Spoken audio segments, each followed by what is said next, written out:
I want our audience to see the headline. I read this today in Haaretz newspaper in Israel. I think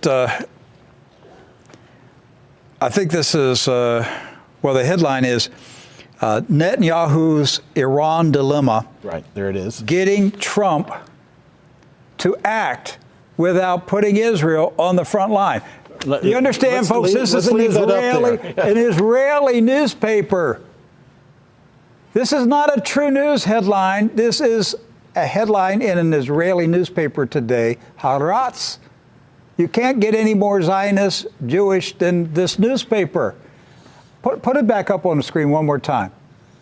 Netanyahu's Iran dilemma. He's got a problem. Netanyahu has a problem. He's got to get Donald Trump to act to start a war with Iran without putting Israel on the front line.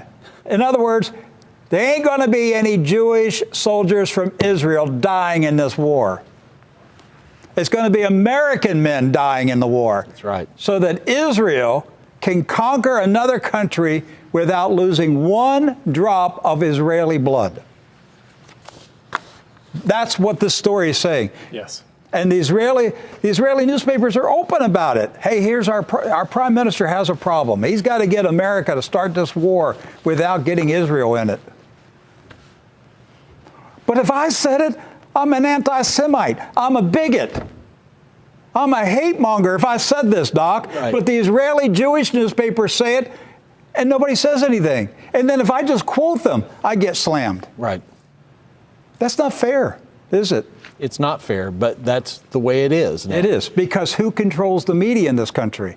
The Zionists. It's a media war. So who writes the headlines against me? The Zionists. I mean, we're up against a Zionist news media machine. And if they set the terms, they set the headlines, and if you question them, if you quote them, they slam you.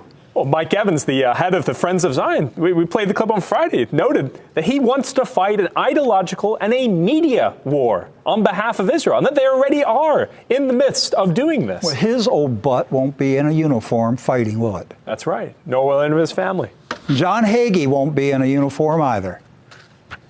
They all want this war, but they want somebody else's sons to die in it. That's right.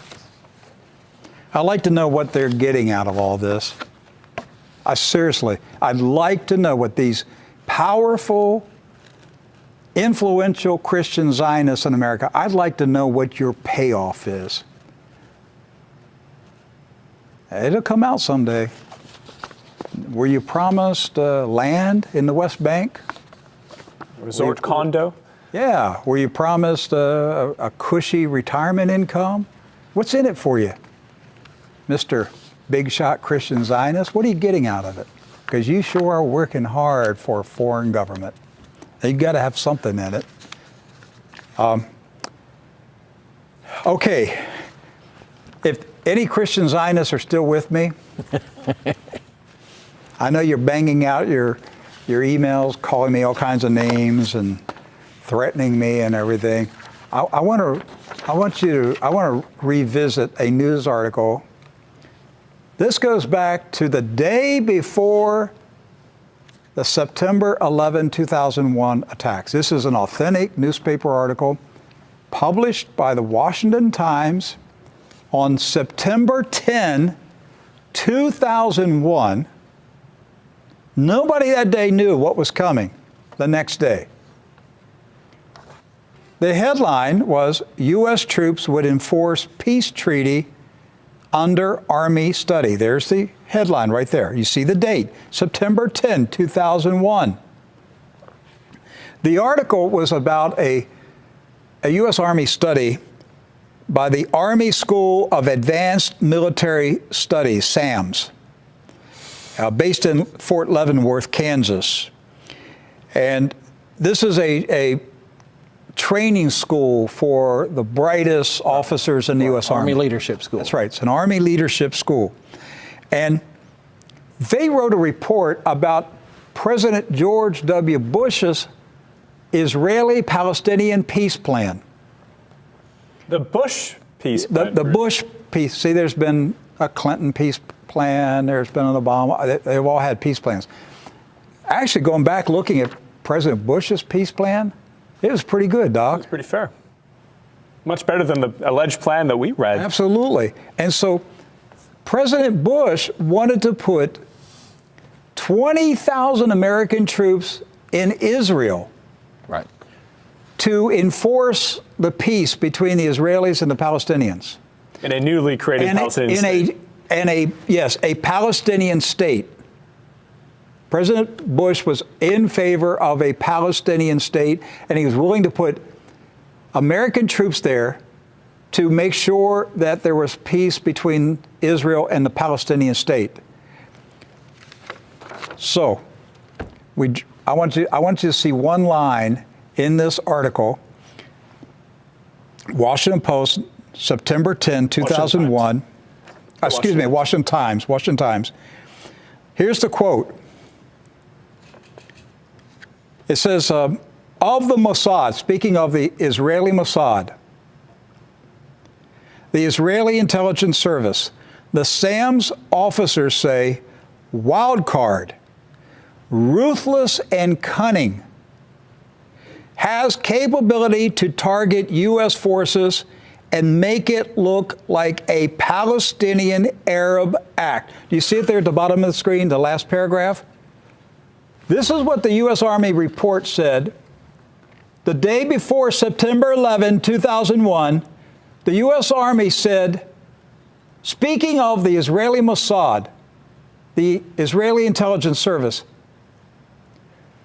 they called them a wild card, described Mossad as ruthless and cunning, said that the Israeli Mossad has the capability to target American troops and make it look like Palestinian Arabs killed the troops. And that's been the modus operandi. And what happened the next day, Doc?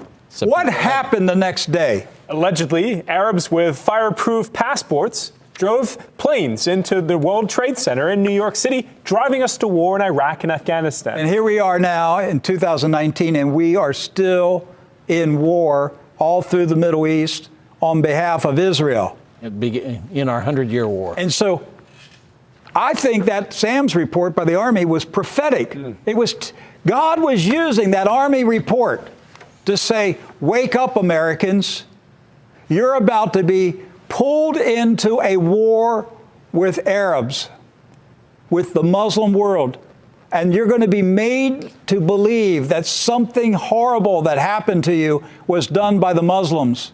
But it wasn't done by the Muslims. It was done by a wild card, the Israeli Mossad, that's cunning and ruthless and can carry out attacks on Americans and make it look like Arabs did it. That's the literal definition of a false flag. They didn't write that. That's a false flag. That's not my conspiracy theory. That's the U.S. Army report. The day before, published the day before 9/11. Yes. You can call me any name you want to call me. That's a U.S. Army report. They warned us. They were telling us what Israel is capable of doing. My friends, we're about to be pulled into another war in the Middle East to attack Iran, and they're going to do it the same way that they did 9/11. There's going to be a horrific attack, and there's going to be all this evidence that it was carried out by Iran. And then the people in America are going to be riled up to anger, to fury, to get revenge. It's going to have to be bloodletting. It's going to have to be revenge. And all the while, the Israeli Zionists are sitting back in their offices laughing and smiling that it worked one more time. And thousands of American soldiers are going to die on a battlefield for Zionism. An entire generation lost. I'm doing everything I can to stop it. I'm doing everything I can to expose it. We all got fooled. Look, I knew the official story wasn't right in September 11. I knew that. But I didn't know who did it. I just knew that the story we were given was not right. Anybody with half a brain knew that that story didn't line up. But we were never told the truth about who carried out September 11. And it was a deliberate operation to start a war. And it worked. And it worked. And I see American veterans missing arms and legs, missing a sound mind. Yes. Dealing with PTSD. Susan and I spent our weekend helping an American Iraqi veteran who's dealing with all kinds of emotional issues. God just dropped him on our doorstep, literally. Yes. Literally.